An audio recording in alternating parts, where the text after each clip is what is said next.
Hello, President Chartrand. Hello there, Kat. How are you doing? I am doing well. How are you? Good, good. You're doing very well. You're representing us very well. Oh, thank you very much. Is Crystal still on the show? I'm still here. Good morning, President Oh, Chartrand. kudos to your business. I'm always proud to see Métis business and entrepreneurs. You know, it's clearly one that's challenged for sure in many aspects for many women from different perspectives. Especially when it comes to sports and actually different time frames in their history, weddings and so forth. They all want to ensure they have the best bra possible. Yeah. And because my sisters were only gifted by followed through in the Chartrand family, so they definitely always look for the special bra. So my sister Frances is listening, she'll know what I'm talking about. Anyway, so no, but it's truly commendable on your part, and I do know it's a topic many times, even on the youth side, when they're going into sports and athletes, they have to look, try to find the best bra that can go with their movement and go with their play, and at the same time have the security and privacy they need to be able to be relaxed when they're enjoying or practicing their sport. So kudos to you again. I hope the business is going well, and if there's anything the Federation can do to keep on making it better, just tell us. Thank you. I appreciate that. Okay, good. I'm sure a lot of people don't ask questions about bras because they're shy. So there's nothing to be shy about. It's part of our nature and part of what God gave everybody. So one aspect I didn't touch on that you made me think of when you were talking about like just the importance too is we also are dedicated to breast health, and we carry breast prostheses for women that have had cancer. So on like the medical side of it too, we are an accredited vendor for the Cancer Care's breast prostheses program, and we do all post-surgical breast prostheses, and that's a really important part of our business too. Excellent. My sister just had one of her breasts removed because of cancer. But she's a strong woman. She's a brave woman, and she makes jokes about it because she's trying to find the good in it, and not just be devastated in the context of having part of her body part missing now. So we were sitting around the table, and she said, I'm having a challenge getting the right bra, she said. When I was coming, she said, to Winnipeg, I was starting to take all this toilet paper and rolling it up and trying to fit into the bra, trying to make it look real. And then she was going on and on. She said, and I didn't have enough with that. I had to put more, and all of a sudden it started looking bad. Okay, she needs to come see us for sure. Exactly. My sister Rita, she's such a brave. She laughed about it and said, well, at least when I go to the washroom, I ain't going to run out of toilet paper. She's a tough cookie, that one, that's for she's sure. A tough cookie, my sister, yeah. But you're absolutely right. So anybody needs cancer support like that, for sure they need it. And women, of course, face the greatest challenge in breast cancer of facing, as my sister went through. Remove the breast, and then how they look at themselves after is another psychological challenge. And so sometimes your program, and of course your entrepreneurship, will definitely be of aid to make them feel more comfortable and better about themselves. So it's not uncommon to get hugs from our mastectomy customers. I've had women crying happy tears, and I mean those are parts of my job that just make me feel so great about what we do. Wow. I'll show you. My sister Rita comes into town. I'll send her to your store. Thank you. And I'll make sure I'll pay for them, and she can go choose what she needs. Awesome. Okay. Let me start off. I want to start off with what I was so shocked and surprised about yesterday, and the loss of Kathy Merrick, the Grand Chief. I know Kathy since the 80s, early 80s. Kathy actually worked with me. And so I know we've been friends ever since. My family and my sister Frances and us, we've been friends with Kathy. And, yes, she's the leader of the AMC and I'm the leader of the Métis, but our friendship never really left us when we were gathering in private gatherings, and we'd be able to reminisce and laugh and joke and make fun of stuff, So actually I just saw her at night at Lieutenant Governor's house at the retirement of course, our Chief of Police, and a chance to hug her and make a joke. And I'll remember her last words to me, "Your ass."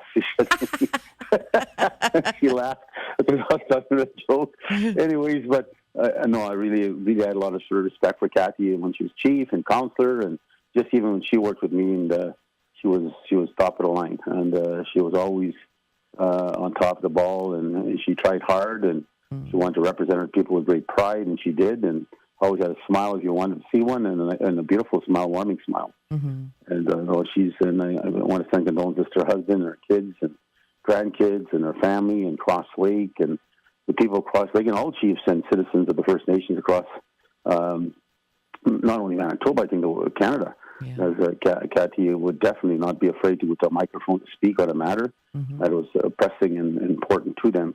And so I know the chiefs will be probably quite saddened and shocked.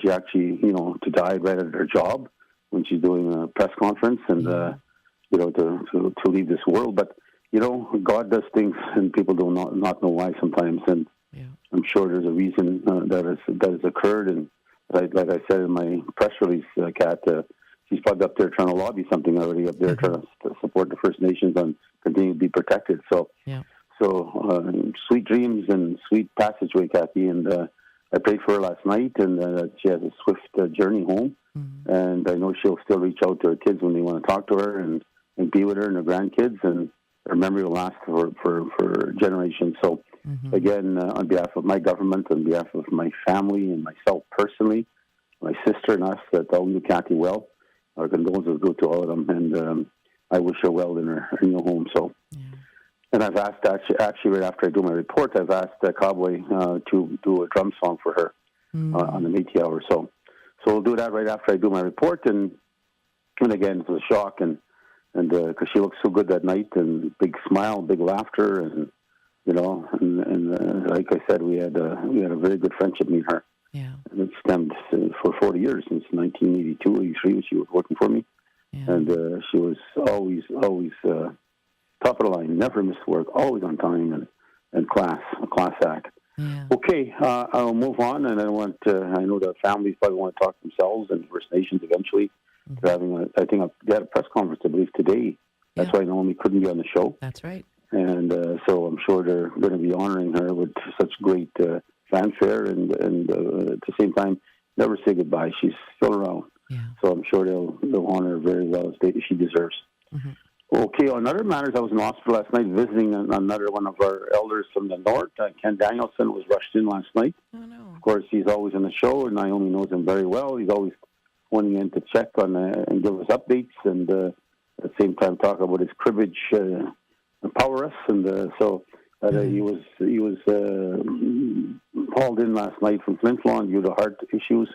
Oh. And so me and his son went and visited him last night and for a couple hours, and his spirits are there. He's got to have an operation, they believe, hopefully Monday, and it may sooner if something else changes rapidly. So otherwise, he's got good spirits, and is grouchy as hell, never changes, and laughs and jokes, and he gave me the finger about 10 times. I was hiding it under the sheet so the nurse wouldn't see him. So anyways, and of course, what's really crazy, his sister, Joanne Head, is also in hospital there. She's been there for some time, and she doesn't even know yet. She said, I want to tell her she'll all be panicking, and she'll come up here. She's on the 3rd floor, he's on the 5th floor. So once Joanne finds out what, she's going to go into real panic mode. And her older brother, is in the hospital with a potential heart problem. So she'll be running up there, and she's got her own health issues. So, and of course, my mother-in-law is panicking out in Cranberry. But just all the family of the Danielsons, he's doing well. He's under great care right now at St. Boniface, and his spirits are there, and he can't wait for the operation on Monday. And he's hoping that'll be done Monday because he wants to go to the wedding for his son, who's getting married on the 21st. Derek Danielson and his wife are going to join, and Candace Dumas, they're going to be joining hands, and I'm actually the best man at the wedding, so I'll look forward to see Ken there. So again, Ken, get better. Your Métis Hour misses you, and we can't wait for your calls to keep on coming in. Now, happy birthdays. We had a lot of them. I want to start off with Lorraine Narichka, all the way in Flin Flon, my blueberry champion. Yeah. And she picked me blueberries again as usual. Every year she gets me blueberries, and she is one of the cleanest pickers I've ever seen. And it's unbelievable. It's very good to see that, people just go out their way to make the smallest of little things for me that make me happy. Yeah. And then blueberry jam I got from Flin Flon, and just on and on and on, different things in my travels, and it just touches my heart when they do that and go out their way to give me something small, but something that means a lot to me, and that it's traditional foods and different things that I grew up admiring and enjoying and doing and picking myself. And Yeah. never made jam myself, but my mom was really good at it. And Glorian's actually, his mom and her are really good at raspberry jam. And but blueberry jam is a big hit in a lot of places. So is raspberry jam. That's two favorites that I personally enjoy. Ooh, But there's also a birthday going on to Chris Brown, general manager of Lake Mental Resort.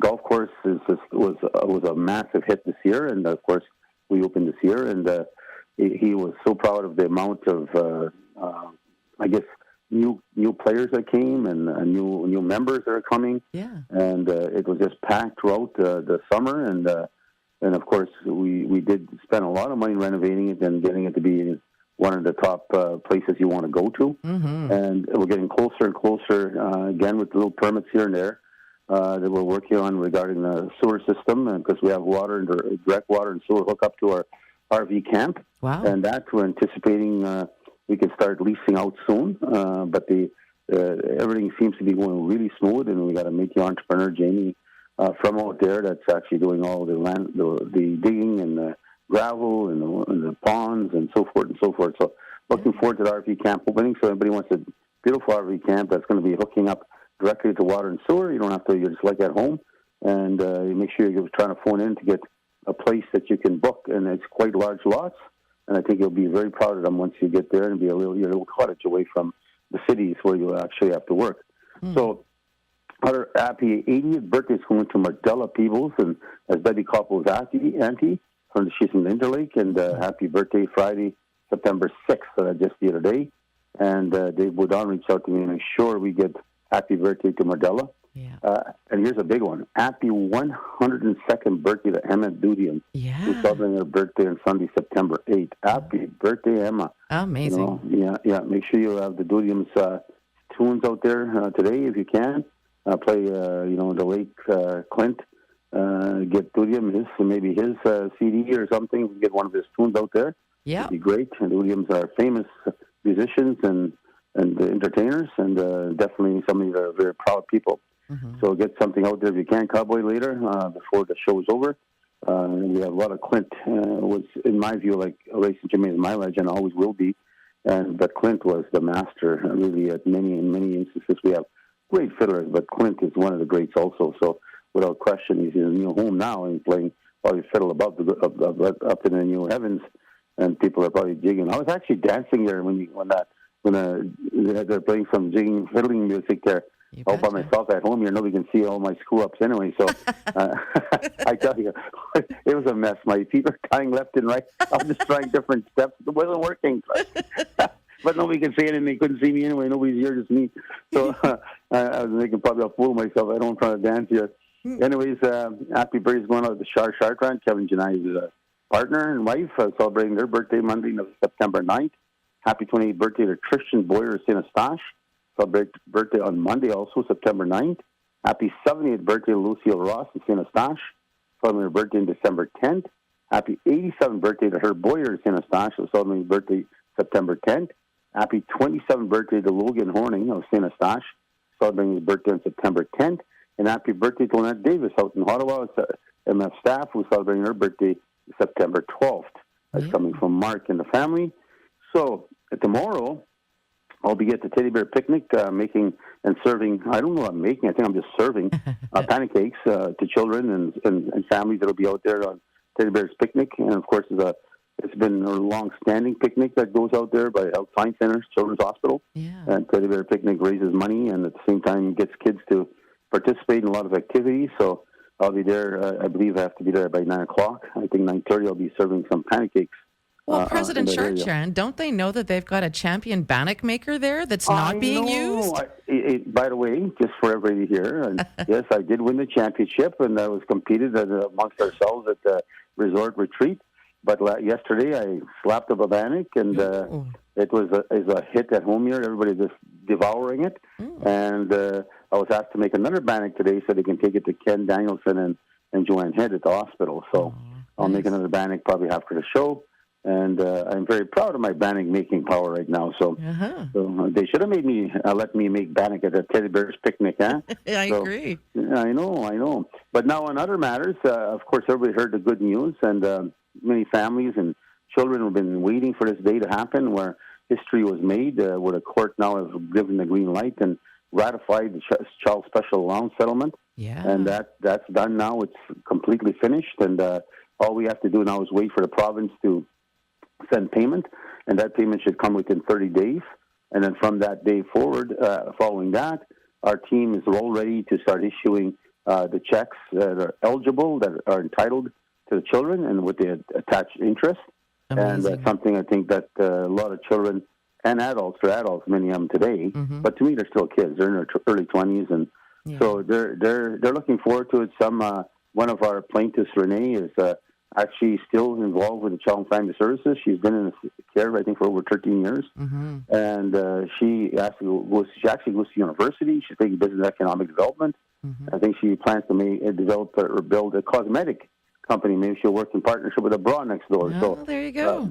But she's actually, I was very proud of her. She's one of our plaintiffs, and she said, I want to buy a car. Nice. I want to be able to get to university, so I'm going to buy myself a car. So other people are talking. There's another young gentleman that was in that care for a long time. He's talking about he's working. He's talking about putting a down payment for a house. And, of course, he'll be entitled to our first-time home buyer program at the same time. Yep. So it'll give him additional money to go towards a home.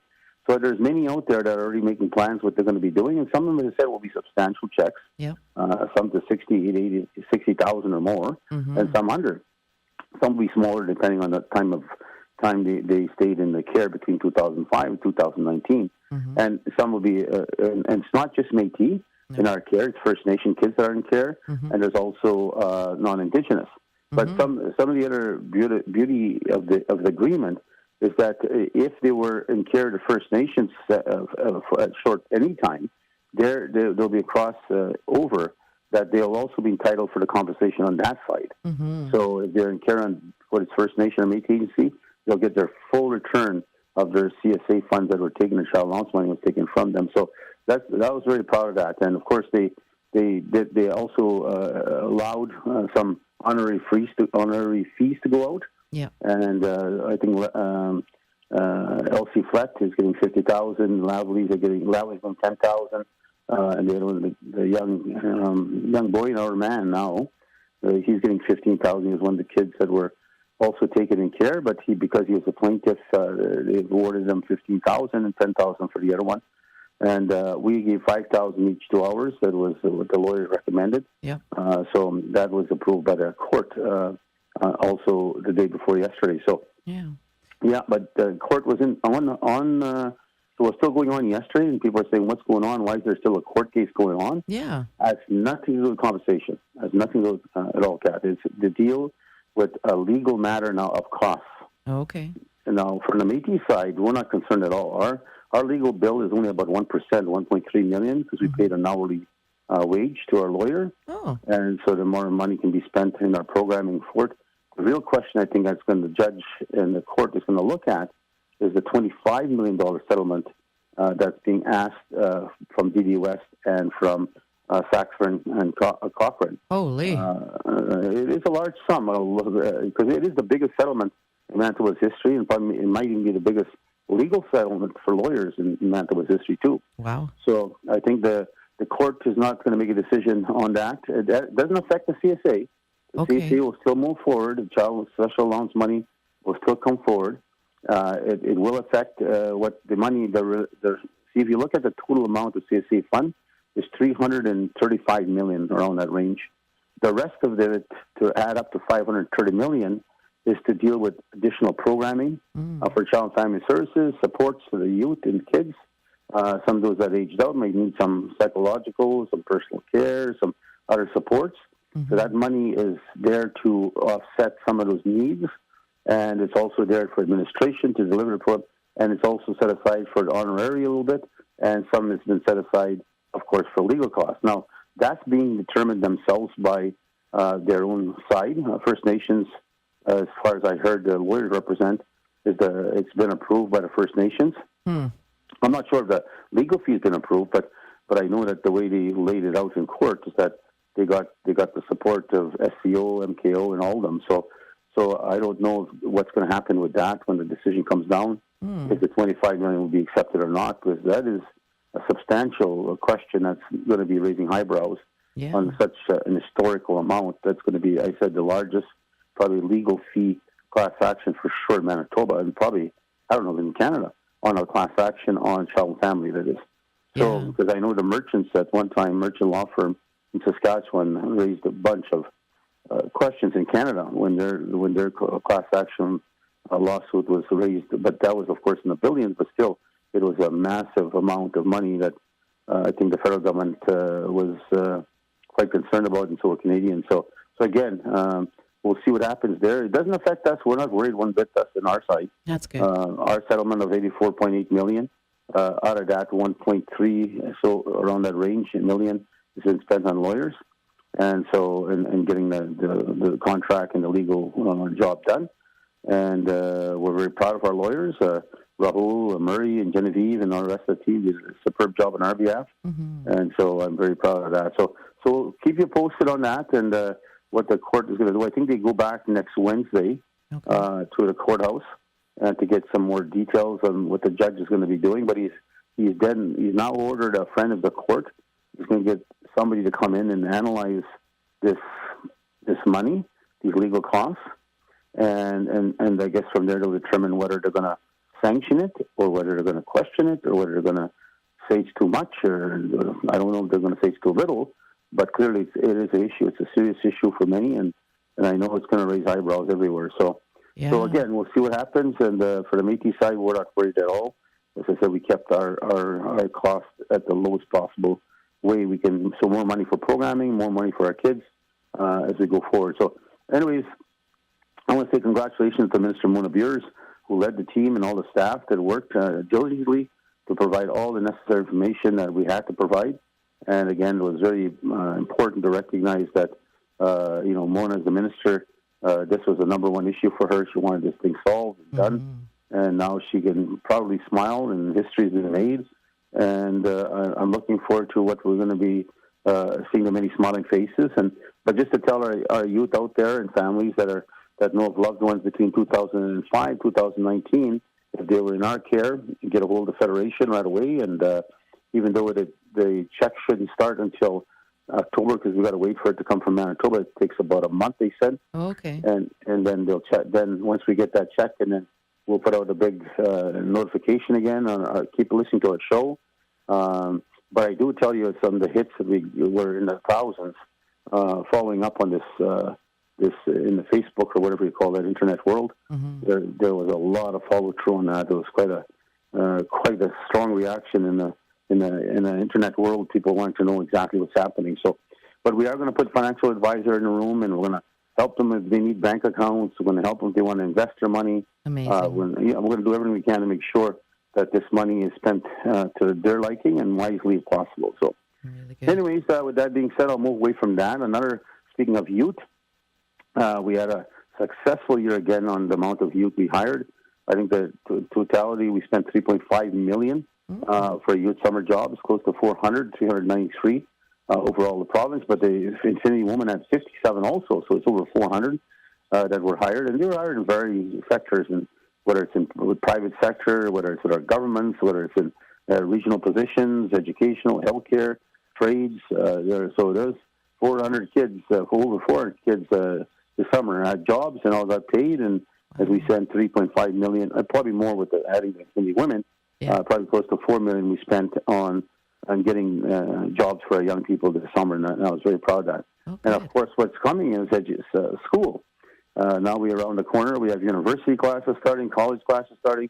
And so you make sure you follow up with our Lou bursary funds. Make your applications in the universities. We've established some in the colleges also. But right now we've set aside, and this is set, and we can touch it.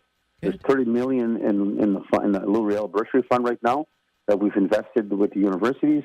And from there we take the interest, and the interest is distributed to our students. And right now we're assuring, for example, if people listening say, well, I want to apply there, I want to go to MMF to give you $5,000. We're going to tell you to apply first at the Lou bursary funds, and I'll tell you why. Because we got to use up that money, the interest earned, and we still will compensate you. If, say, the university gives you $2,500, but you're entitled to $5,000, then we will supplement you to 2,500 to make it 5,000 from the federation. So this way, but we got to use up that fund in the endowment fund. So we're telling all of our students apply there first, and we don't want it to affect your school year either. If you're in school and the money needs to be up front, then we'll deal with it in a different way. So I've advised my departments, I want to make sure that students are not sitting there being questioned whether they're going to be evicted out of their classroom because whether the bursary fund or our fund has not yet been received. Then we're going to take action to make sure it's received. So, so again, I already advised the minister. Of course, that's Joan Ledoux, that she make sure that happens. I don't want no kids sitting around there wondering if they're going to be thrown out of the classroom.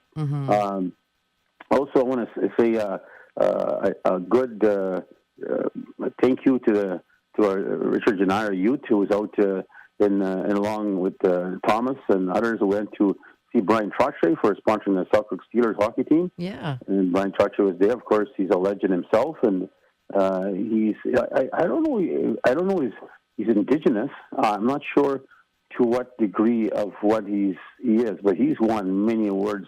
Like he's a 7-time Stanley Cup champion, New York Islanders, Pittsburgh Penguins, Colorado, on and on and on. He's won the Calder Trophy and an Art Ross Trophy. He's one of the legendary hockey players, and they're telling me he said he's Métis. So I don't know if he's got Métis Cree, I do believe. Pardon me? Métis Cree, originally from Val-Marie, Saskatchewan. Okay, well then he's probably Métis. So but he's got to claim there's Métis Cree. Métis is the one you are. Cree is just some of your connections, including your European side, right? So. Yeah. It's being Métis, and because I think he was going to get a citizenship card, he's going to apply for it and move forward. But clearly, he was, as somebody as we know, one of the most decorated Indigenous athletes in Canadian history. Yeah, so, and a very friendly guy. That's what I heard. Thomas, of course, Thomas now is a movie star. He played in a stint on Nobody's Two as a bodyguard. Now he's standing beside Brian Chartrand saying, "I look like him. We're twins," he said, and I think Brian Chartrand told him, "You better not look too much like me because you're not going to be a woman aren't going to be chasing you." He said. Poor Thomas. But Selkirk Steelers, we sponsor Selkirk Steelers. We support them. We have a 5-year commitment of $30,000, and they were at actually our youth elders gathering, and they worked hard there. I've seen them with their jerseys on, and they're serving our elders and learning some of the history of their own culture and so forth. So. Right now, the youth camp, a quick update. We are still working on our youth camps. They are practically done. We're going to build new cabins in the Woodlands one, the sport athlete kind of camp. We're going to build 5. We have camps sitting there, but they're asking us to repair so many different pieces of the cabins themselves. So we might as well just take them down and build new by the looks of it. So They don't take long to build 5 of them, but even if we had them today, we couldn't start because the provinces they're of course demanding with their permits and expectations before they approve anything. Mm-hmm. So and that's what big holdup is for us in even our cultural youth camp. Like we have it built already, but we can't open it. Mm-hmm. So it's always something that they come along with. You need this now, you need that now. Mm-hmm. So it's been a little bit of a challenge. But I know without question we should have everything going full steam ahead next year. Good. And I hope that the cultural camp will make a big difference for so many to really get to know themselves and understand their history and the importance of their culture, the importance of how it makes them who they are and what they want to believe in and who they're going to stand for to really stand up for and support them. So I think it's going to be really important, these camps. And even with the athletes, I met with the president of Hydro yesterday, the new CEO, and I had a surprise message from him. In fact, 2 of his children are Métis citizens of our government. They got their citizenship. Of course, he lived in Alberta. He worked in BC, and they had a choice, and they wanted to be with the Federation. And they were quite impressed with all of the stuff the Federation does, how focused we are with our youth. And his 2 children actually go to universities in the States. They got scholarship. They're soccer experts. And they got scholarships because of their both pretty good, very good apparently in soccer. And one of the kids want to come and give back to the youth. So we'll probably have her at our sports camp. Wonderful. Teaching soccer. Yeah, and I was just proud. I was so proud of his story and his message, and that they're so proud to be Métis and proud to represent and proud to. And that's why they want to come back and help out. You know, they have ambitions what they want to be when they finish their schooling, and one wants to be a doctor, I believe, and just on and on. It's just amazing. I was quite impressed. We had a very good meeting, the CEO and I, yesterday. Yeah. And, of course, we're talking about the future of our relationship with Hydro and the province. I'm meeting with the minister on Tuesday, I believe, next week. I'll be meeting on Sunday, tomorrow, I'll be in Brandon. I'm meeting with Leah, and then I'm meeting with the mayor on Monday, and I'm meeting with the minister of culture, multicultural heritage, I believe. I'm meeting him on Monday before lunch, and I'll head back to Winnipeg Monday afternoon. So again, tomorrow, like my weekends, as you know, don't come. Yeah. My weekends are somewhere else, always working and doing something. But again, I just love it. Keeps me young. Anyways, we also, just an update on from Richard's side, Interlake Hockey Camp had 24 participants. Southwest Hockey Camp with Carson Bjornsson had 18 participants. So curling with Kiri Anderson, the camp took place at Tyndall Curling Facility. Of course, that's one of our great heroes, Carrie Anderson, and that's fine. And Billboard will be going up soon. Oh, it's not up yet. And she had 28 participating youth in her camp. Amazing. And so she wants to give back herself. And so, Carrie, you make us proud. And I'm still worried. I wanted that Conrad sign up also out in the paw. And because what we're waiting for, apparently, I think I'm just going to go ahead with it. Yeah. Just for people out there, I announced it on the show already. That Connor Doers, I told his grandma already, it's been passed by cabinet. The billboard is going to be going up, and what was holding us up apparently is approval from NHL, because I think he's wearing a jersey that's owned trademark under NHL, right? So, but I think I'm going to put it up. But what they're going to do, sue me, you know, because we're putting up a sign of Connor Doer in the cloth. So no, but again, it's taking too long. Yeah. You know, it's ridiculous. It's going to be past fall soon, and we got to get going here. So, anyways, there was a lot of stuff that happened to our youth, and maybe I'll get Richard on the show next week to talk about it and talk about some of the great things that happened. Now, I heard one of our callers call in about how proud she is about harvest season is on now, and of course we know that the ducks and the geese and that hunting is going to take place very shortly. And as we say, and always be safe. Always make sure that you have your harvester card with you, and make sure you're following the harvesting laws of the Métis.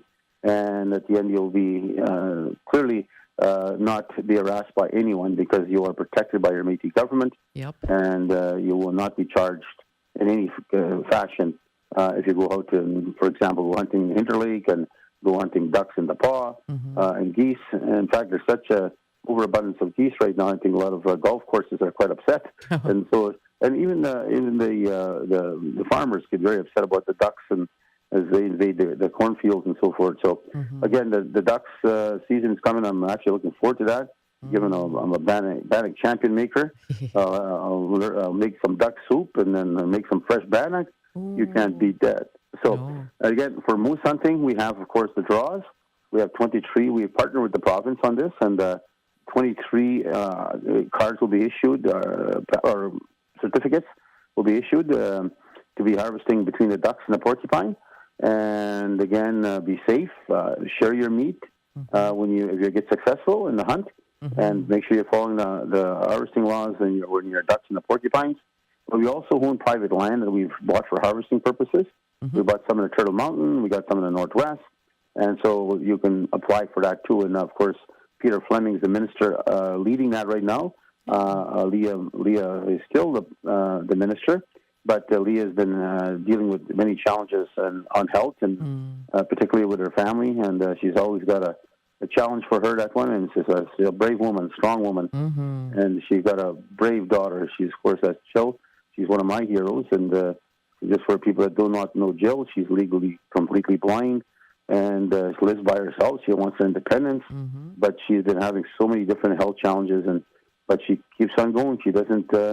She tells her mom, "Don't worry, I'm okay," you know. And even though she's in great pain and hardship of health attacking her, she just makes me so proud. She's just a brave woman, and God has a special place for that young lady, I tell you. Definitely. So Leah is I'm trying to get her to take some time off. She does she's got to take a break and follow through in helping her family and focus on that, and then take some load off her and get Peter Fleming to carry some of that weight.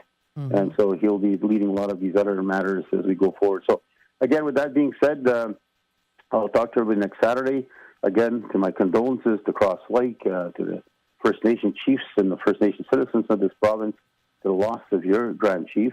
And as I said, I've asked Cowboy to, after I conclude my comments here, to play a drum song for her in honor from the Métis government. And again, show our respect. And for me, to my close friend, Kathy, who's always been a friend of mine, wish you well in your new home. And I will still talk in evenings once in a while when I'm thinking about my prayers. So, again, take care, everybody, and good job, by the way, Kathy, and continue your hard work. Salesman there, Bra Bar, so it's called, I'm looking at the name here, Bra Bar. And as I said, retail will be going on. I hope she's listening. I'll be sending her down there when she comes to Winnipeg. So, thank you. Okay, you guys, take care, everybody, and we'll talk to you soon, and be proud to be Métis. Talk to you all. Thank you, President Chartrand. Okay, bye-bye. Bye-bye.